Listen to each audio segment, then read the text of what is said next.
Welcome to NatSec EmTech, a podcast designed to push the boundaries of national security and emerging technologies. I am your host, Laura Donohue, professor of law at Georgetown and the director of the Center for National Security. Join me here as we explore the world of AI, VR, space, cryptocurrencies, biomanipulation, and more, all with the goal of building a safer, smarter, and stronger future. Let's dive in. Hello, and welcome back to our NatSec EmTech podcast series. It is my great pleasure today to welcome Sarah Banco, who is the Senior Director of the legal team at SpaceX, where she manages and supports a wide range of commercial and regulatory matters for SpaceX's Falcon, Dragon, Starship, and Starlink programs. This includes FAA licensing, export compliance, commercial human spaceflight, point-to-point rocket travel, recovery operations, and Starlink's new direct-to-cell service. So, Sarah, perhaps the single most development we're seeing in space is the rapid proliferation of commercial entities. I'm particularly excited about SpaceX's goal, which is basically making life multiplanetary. What does that mean? Yeah, absolutely. So SpaceX was founded for that exact purpose, to make life multiplanetary. The idea being that there is a world beyond Earth that is ultimately more exciting, and we seek to enable that through our technologies. So let's talk through those technologies. You started as a launch business, then we were talking about putting people in orbit commercially, then it moved to satellite technologies. Now we have planetary exploration, you have infrastructure, building things, we have mining operation. Can you go through the types of technologies that SpaceX is developing and what we should expect? Yeah, sure, absolutely. SpaceX has 2-3 different products, or vehicles rather. The Falcon launch vehicle, the Dragon spacecraft, and our Starlink constellation. The Starlink constellation providing broadband internet to consumers around the world. The Falcon launch vehicle is really our workhorse. If customers would like to put a satellite or something else into outer space, they will come to us and we will give them a place on our rocket and launch them into space.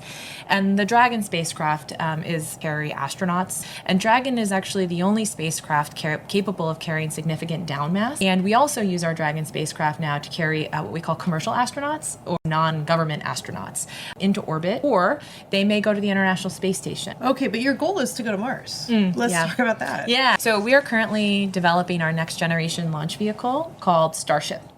Starship is a fully reusable launch system that will enable humanity to land on Mars. It's a two-stage rocket. The first stage is a booster called Super Heavy, and the second stage is a spacecraft called Starship. They, unlike Falcon, as I mentioned, are fully reusable. They will return to Earth. So this is not a one-way ticket to Mars. In order to reduce the cost of access to space, or in order to reduce the cost of making this trip to Mars, right, you need to make a lot of trips to Mars in order to develop the planet. And so by making something reusable, you're more akin to aircraft-like operations.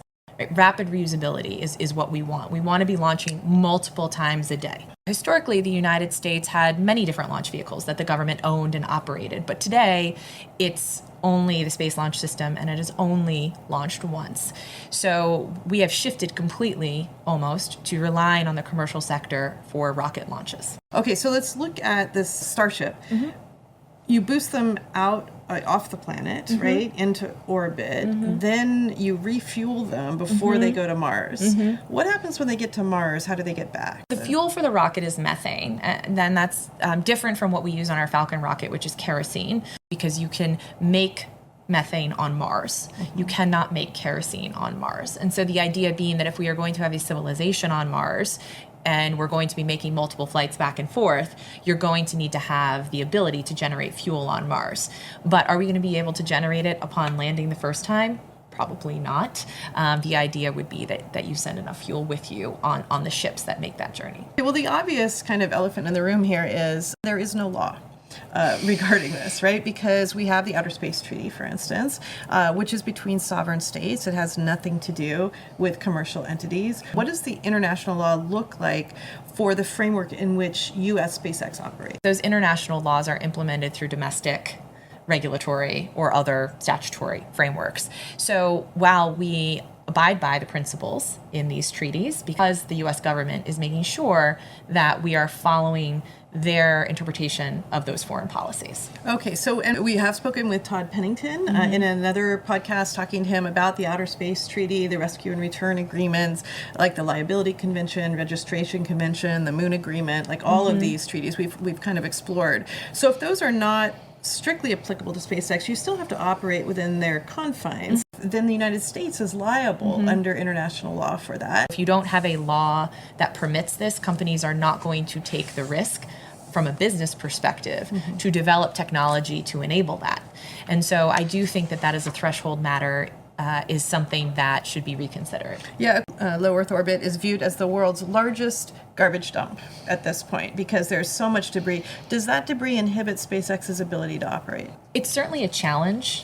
We have to perform very close analysis and screening of our Starlink constellation in low Earth orbit because there are debris. So we have to do a collision avoidance analysis. But the larger challenge, since that is always has thousands of satellites in orbit, and we're performing what's called conjunction screening and constant sort of monitoring the pace at which the debris is increasing and the direction that the industry is going is probably not sustainable. Okay, but conjunction screening is also done by the U.S. government, right? Correct. By U.S. Spacecom, right? Yeah. So what does communication look like between SpaceX and U.S. Space Force or U.S. Spacecom in terms of that conjunction monitoring and screening? SpaceX works very closely with our government partners in the United States and abroad to make sure that we are monitoring debris and we are using best practices. The government has sources of data, but in using some of those data sets, SpaceX learns its own lessons. And because we're a commercial company, we can be agile and we can iterate on what we have learned from those existing models and create our own models and our own technology. We really stand on the shoulders of NASA, and we stand on the shoulders of the Department of Defense, who came before us and have knowledge shared with us and enabled us to really improve on these systems. Has artificial intelligence changed that game? The effect of artificial intelligence, I think, is still to be seen on these areas specifically. Honestly, the biggest challenge to artificial intelligence right now is these are models that rely on public feedback. And so if you're using ChatGPT or you're using Grok, you're uploading things into a cloud and the model is learning from your proprietary data or from data that the government considers to be confidential. And so the AI industry really doesn't have a model for enabling companies that want to keep some of this information proprietary. There are some of these out there, but there are exorbitant costs. But practically, how do we implement it is the first step. We have, as a country, let's say 11,000 satellites up, of which 6,000 or 7,000 are SpaceX. Ostensibly within SpaceX, something like that could be applied with proprietary data inside SpaceX without ever leaving, and still that learning could occur. Yes, you could create a model that learns only internally, but with respect to something like orbital debris, I think because that information is already largely public, because the U.S. has this database and people are registering their payloads with the United Nations, you could ostensibly use a model outside of SpaceX for something like that. So you mentioned United Nations. So yes. let's talk about domestic measures, because we've mentioned NASA as well. We have the FCC, which has a space bureau. The FAA has the Office of Commercial Space Transportation. The State Department has the Office of Space Affairs, which ostensibly is the one that makes the reports, right, to other countries. The Department of Commerce has an Office of Space Commerce. Who's in charge of what, and how does SpaceX interact with that regulatory domestic framework? Our primary regulators, I think, from a sort of operational perspective, are the FAA's Office of Commercial Space and then the FCC. Mostly because, Starlink needs to be licensed by the FCC in order to operate, and not only domestically, but in foreign countries. Sometimes we also need those foreign countries' authorization. And then, the FAA, we need a license before we launch our missions. Is the Earth observation license from the FAA? So Earth observation license is from NOAA. And so the primary, users of that office are companies who produce synthetic aperture radar, or SAR, or LiDAR satellites with Earth observation capabilities. Even though we may not be launching an Earth observation satellite, If we have certain cameras that we're looking to capture images of our mission, for example, we could require a NOAA license, depending on where that camera's pointed, what the capabilities of the camera are. We do have to keep an eye on that for our own operations. Right. But then people put things into space that are neither telecom nor observation. There are vehicles now that are looking to go out and refuel spacecraft, or that are looking to be space tugs to pull spacecraft to different orbits or bring them in. There's no one agency that has licensing authority over those. What's interesting is that everything we launch on an FAA licensed mission goes through what's called an interagency payload review. So the FAA collects information on all the payloads. That information is then disseminated to an interagency working group that includes the Department of Defense and includes the Department of State.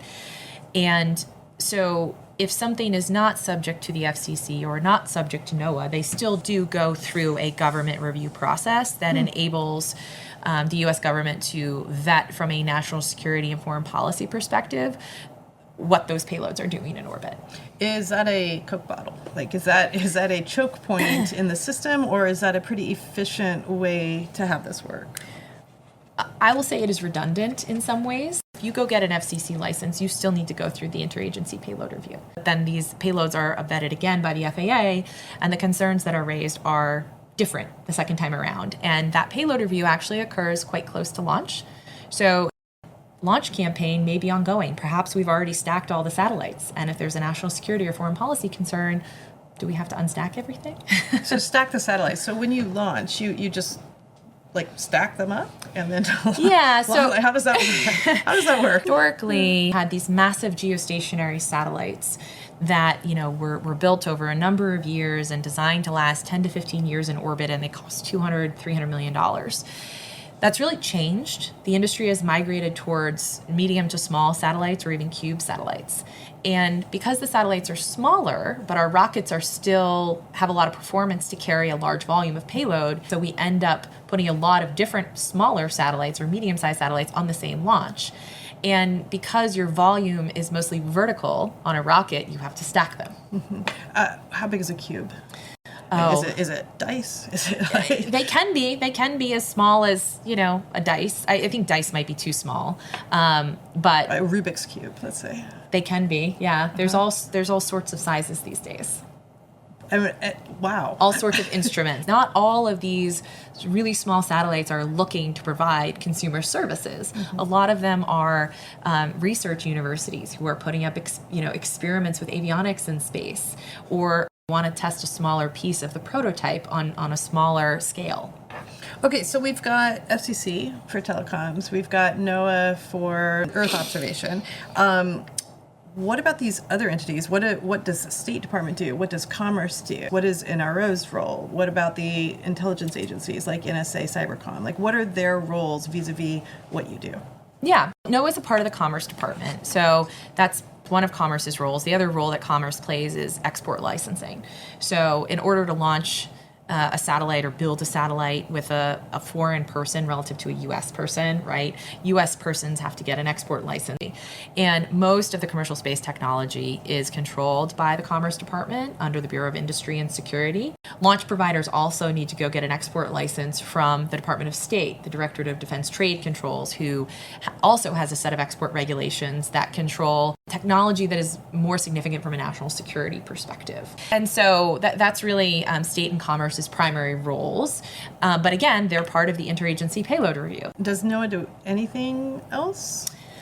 NOAA just does Earth observation for purposes of launch. If you want to talk about the environment, that's a separate question. So in order to build infrastructure to launch, SpaceX needs to go through the NEPA process, which is the National Environmental Policy Act. The NEPA review is also triggered by the fact that we're leasing land in many cases from NASA or from the Department of Defense on these missile ranges where we're conducting launches. Once you establish all those regulatory licenses, then are you free, or are there constant licenses that you would have to get for every single launch from those sites? Constant.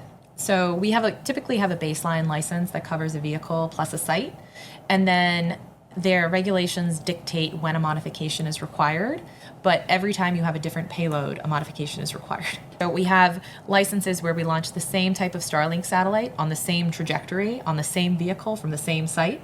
We can get a license to envelope that scope. But typically, our missions carry various payloads. And so almost every mission, you need a modification. Okay, so what's the relationship between SpaceX and, let's say, NRO?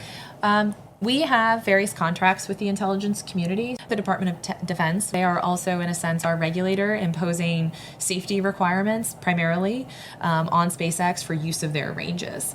And the intelligence community is also a partner in information sharing, as is NASA. So NRO satellites that NRO builds, they then put it on one of your launch vehicles, it goes up, then NRO steers it around. What about NSA and NGA? Like, what is your relationship with those agencies? So I can't speak to the NSA. The NGA, I think you mean the National Geospatial Intelligence Agency. So the primary interaction I've had with them is over issuing hazard area warnings. So notice to mariners specifically. So whenever we are launching, we have hazard areas for ascent and re-entry that intersect with various areas in the ocean. And NGA is responsible for the United States for publishing those within its sector. Okay, now if one of your satellites is attacked, then you would have a relationship with Cybercom in terms of protecting the infrastructure. What exactly does Cybercom do versus US Cybercom versus what exactly does SpaceX do? SpaceX sees itself as responsible for its assets and its constellation. And so we take responsibility and are heavily involved in the event that there would be a attempted breach of our system. As I mentioned, there's always information sharing and communication with our government partners, but it's very different from when governments owned the asset. In this case, the commercial space industry owns the asset. We own the rocket. We own the satellite. They are procuring services from us. Even on the launch vehicle side, we have a whitetail approach. We don't build a rocket for you. We just take one out of the fleet and we'll launch your rocket on it. And so it's very different from when sovereign nations had control over these very powerful assets. So the obvious question in this alphabet soup is it time to have one agency that does all of this? Yeah, I think that ideally you would recreate the system from scratch, but I think given that industry is in motion with the current system, interrupting it by taking it all apart would be challenging for industry. So I think that identifying discrete moves that can be made to either consolidate or create efficiencies between agencies or move agencies under different departments would be better than taking it all down right now, because you also don't want to be put in a situation where you're losing expertise and processes that already exist. Okay, so SpaceX is very much involved in of our national security infrastructure. This can be both an advantage and a disadvantage under international law. So if we're in the law of armed conflict, if a foreign actor were to attack Starlink, is that an attack on the United States? It could be an advantage in that we have options. You don't have to immediately move to a kinetic option. On the other hand, that puts SpaceX in a very difficult position.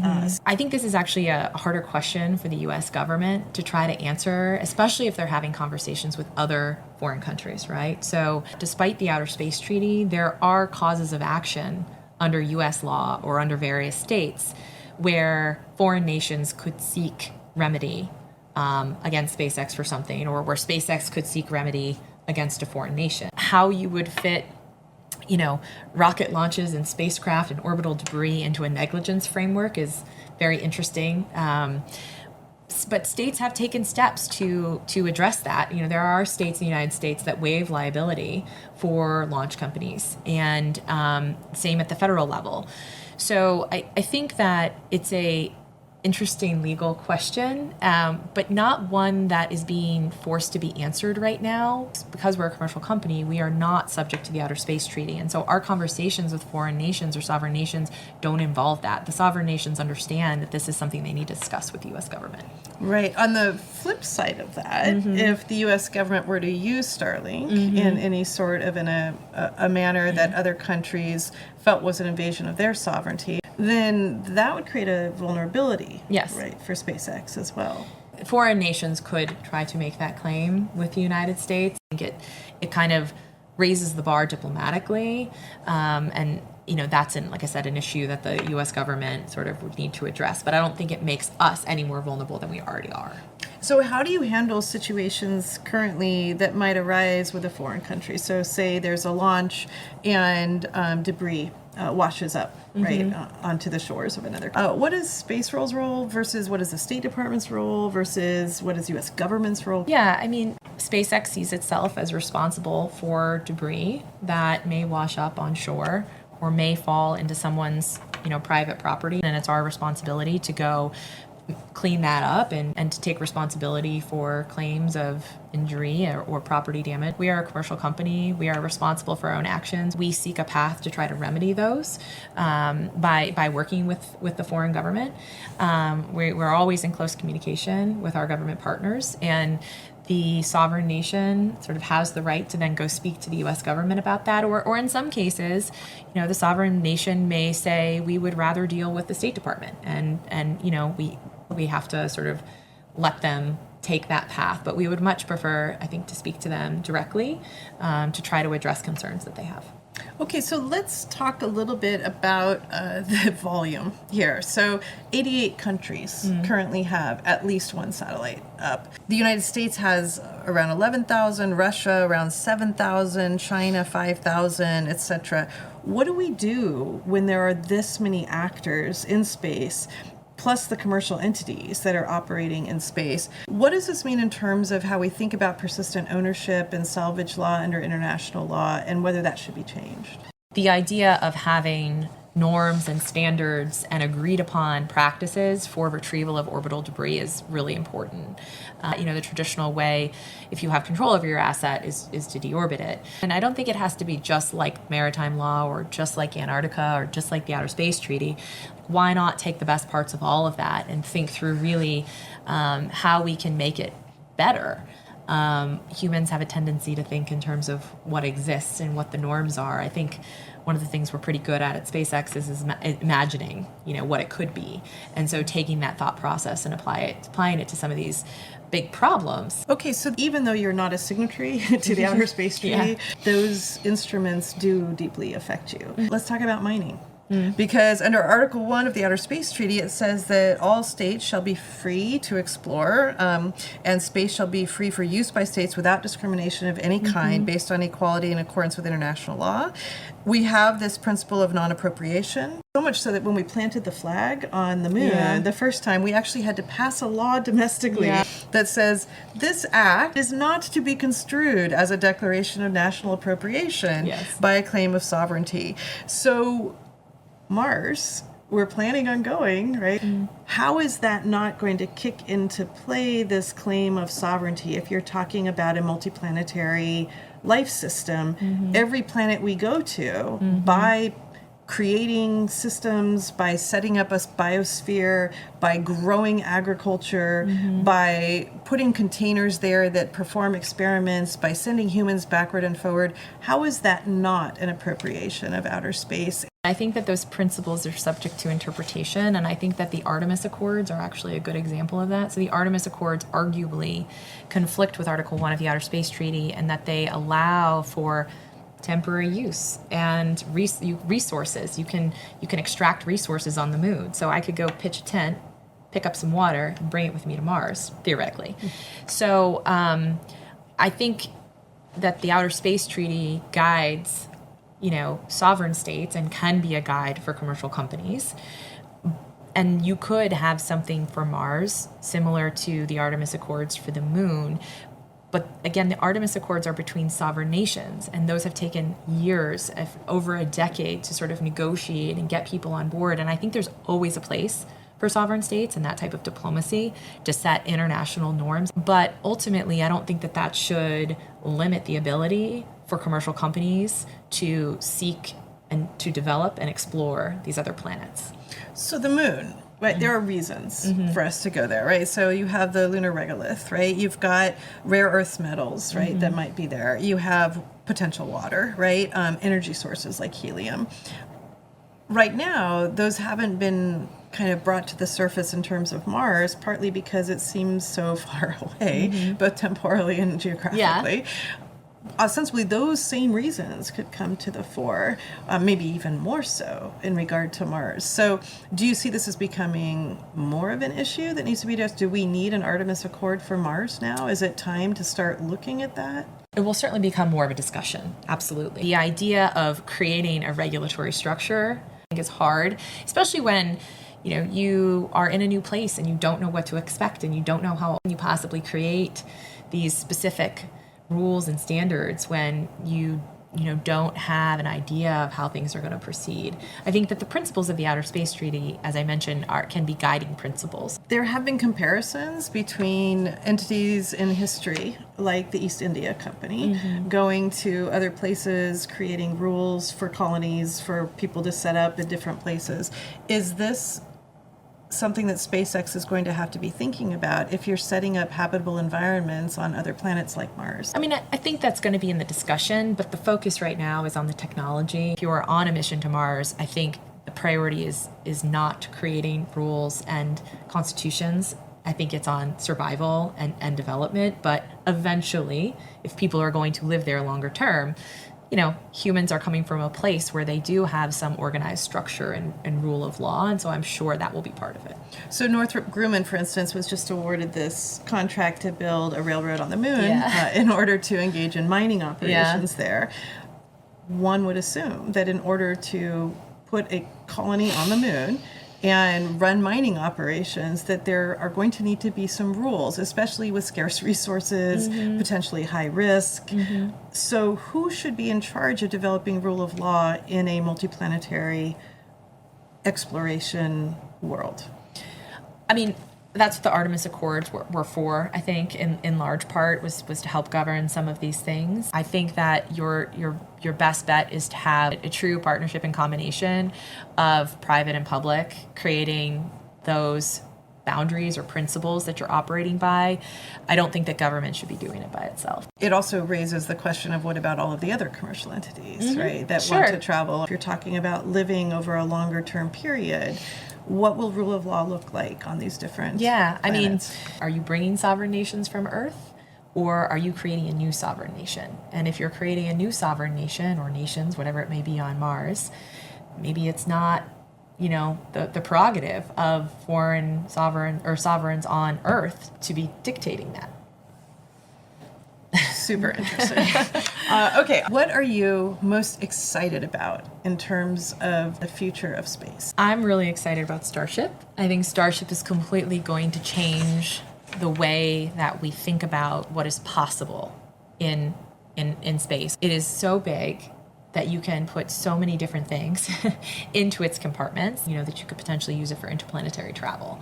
And it's a very hard problem to solve. And I think that the more excited people are, the more people who are going to enter the market. This idea of, a frontier and the ability to create without boundaries on these new planets is very exciting. And being a spacefaring civilization, waking up in the morning and saying you want to go beyond the stars is pretty amazing. How big is big? How big is Starship? It can carry about 100 tons to LEO. And then once it's in LEO, it has refueling capabilities so that it can make the longer trip to Mars or to the moon or other celestial bodies.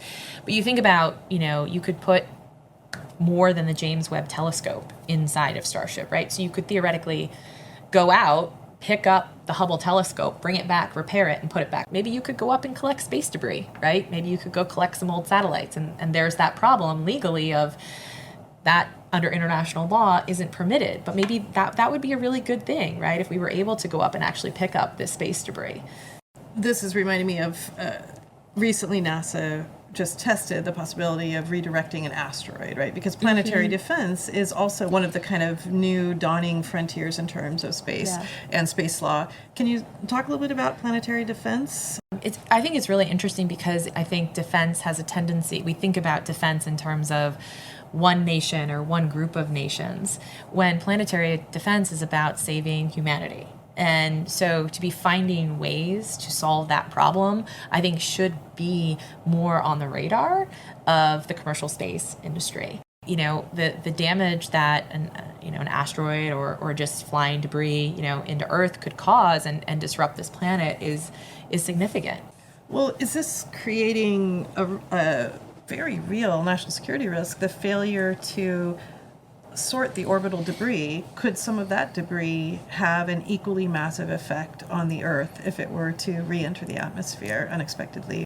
Those could cause harm to the extent that they hit property, but most companies, including SpaceX, do significant analysis and take specific maneuvers to make sure if they re-enter, they're not re-entering in places that could cause significant harm. But I do think as the space industry grows, if you are putting larger assets in space and they are moving at a significant speed, then that increases the likelihood of that occurring.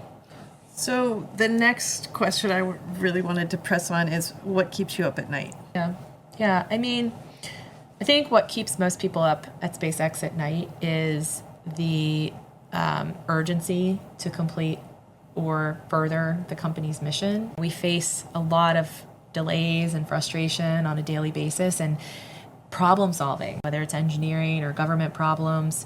On the legal side, the regulatory front has been our biggest challenge in the last couple of years. You have a moment to step back and think about, how do we more at a macro level, we are doing, sort of the right thing and learning more about as we grow internationally, right? So in a way, it's a square peg in a round hole problem. So the regulatory environment, what makes a good regulator is somebody who does things the same way every time. It strikes me that is not SpaceX's goal.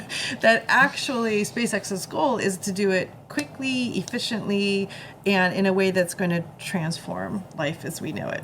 So those two are somewhat at odds with each other. On the other hand, you can argue that the regulatory actually is a nice counterweight, because if you go off without any sort of tethering, Sure, that also can be very dangerous. So how do you find a way to bring these two sides together, or is the regulatory regime the wrong regime for this particular kind of emerging technology? Oftentimes what happens with the regulatory regimes is they're not necessarily we're not counter. We both believe in public safety. It's just a question of, how do you calculate public safety numbers, and what are the right assumptions to be making in models? They're very nuanced sort of issues within the regulatory framework that we're doing it. It's more of a question of, how are we implementing it? And regulations are actually not very clear, right? There's a lot of ways that you can interpret them. And the regulations, I think the one thing, in addition to updating them, to be perhaps less burdensome from an purely administrative perspective, right? We're still submitting paper applications. Let's do that online. But the problem, or challenge rather, is that in order to get regulations changed, you need industry groups and government groups, and you need notice of proposed rulemakings, and you need final rulemakings. SpaceX is primarily about being agile, right? We want to do things agile, and we want to do things efficiently. And regulations are not agile. Can you talk a little bit about other countries? Are we falling behind in the space race, to use kind of the language of the 1950s? Yeah. I think you've seen a change since SpaceX entered the commercial market in the space race. Russia used to be the preeminent launch provider, and now the United States, SpaceX, carries more mass to orbit every year than any other country. Not just any other company, but any other country. So we are carrying more mass to orbit than China. But that doesn't mean that China is not a threat, right? So China has multiple launch providers, massive government resources invested in developing their space station, and they also want to land on the moon, and they also want to land on Mars someday. It's no mistake that their launch vehicles look like Starship and look like Falcon, and that their space station looks like the International Space Station, right? While copying is some form of flattery, it's very clear that they are aiming to compete with SpaceX, which means they're aiming to compete with the United States. And these other countries, they're very intelligent scientists, very advanced universities, but really, are you moving fast enough? So SpaceX, we're not going to let perfect be the enemy of good, right? We're going to design something that can safely fly and achieve our mission, and then we're going to iterate and we're going to make it better. So traditionally, commercial space companies would work for years or a decade even on a launch system before they put it out there into space. And they may get it right on the first time or maybe the second time. Conversely, what SpaceX is looking to do is to use hardware to learn and iterate on the design. And we believe that that will give us more incremental gains faster than taking this other approach of developing a vehicle over a longer period of time. And so we are aiming constantly to stay ahead in space and in order to help the United States maintain the high ground. What about Russia and India, and what about the European Space Agency? Sure. You know, can you talk a little bit about some of the other regions as well? Yeah, so Russia, I think they're not as competitive as they used to be. We do know that sanctions have taken a big toll on their aerospace industry, in particular the space industry itself. They're unable to get the same types of avionics, for example, that they were able to get many years ago, export controls as well.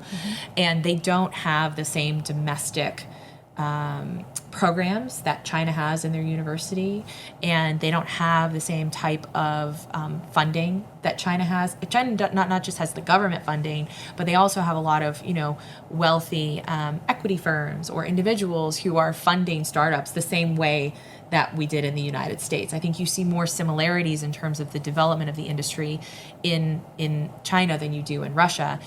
India, also a spacefaring civilization, but their rockets, they're not launching as frequently. Japan has rockets, but they're not launching as frequently. Arianespace, who is the French launch provider who launches from New Guinea, they are, Europe's preeminent launch provider.